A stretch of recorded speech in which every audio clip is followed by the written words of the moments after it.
the executive director of CompassPoint, at noon every single day I asked myself this question. I asked myself two questions. The first question was, what have I done today to raise money? And the second question was, what have I done today to support the leadership of the board? And if I hadn't done at least one thing on both of those two things, I would make sure I did them. And then, and it could be, you know, raising money could be something small or something big, but then after several years of doing that every single day, I switched it to 1 o'clock. And I just have to say that for some reason that was a huge relief.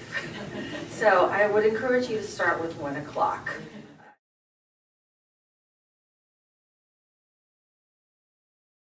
Well, I think one of the things that the mistakes they make is that just before that they start, in the moment between they've been offered the job and when they take the job, that's a useful time for them to think about what changes they might want to make then, because that's the opportunity when you have a lot of power. You'll lose that as soon as you take the job.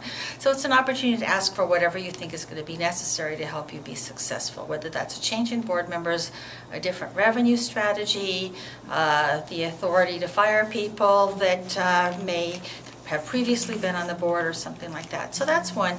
And I think the other mistake two other mistakes are maybe kind of in contradiction to each other, but one is not being confident enough.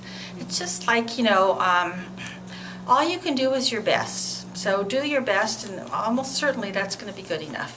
And the second thing is, like, ask for help.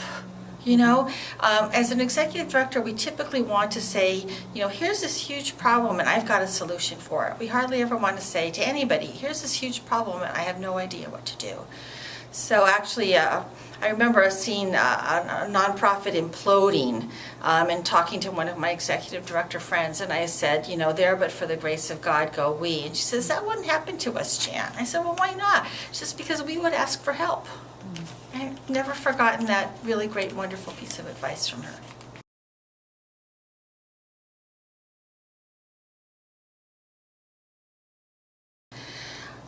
I think that board members, well, it depends. I'd say that there's sort of a difference between what mistakes board members make and what mistakes the board makes. I think that the biggest problem with boards is not actually mistakes that the board members make. It's mistakes that the executive director makes in working with the board. I think that ultimately the executive director is the person who's responsible for the success or failure of the organization, and that means the success or failure of the board as well. So I think that probably the biggest mistake that boards make is not firing an underperforming executive fast enough. But it's a little bit like, you know, if you've ever talked to somebody who's like broken up with their girlfriend or boyfriend or husband or wife, they usually say something, well, like, I knew it wasn't working a year ago. And so boards tend to say that. We knew a year ago we should have fired this person, but we didn't. Wow. We do know that from the CompassPoint study, we know that about 1/3 of executive directors are either fired or forced out.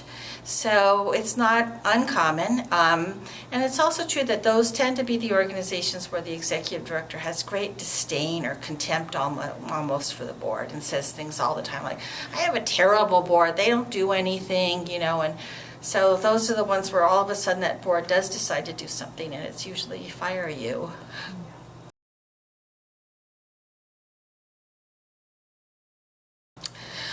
Well, during the time between I left CompassPoint and when I came to Cal Nonprofits, I wrote 3 books, and so that kind of exhausted me, first of all.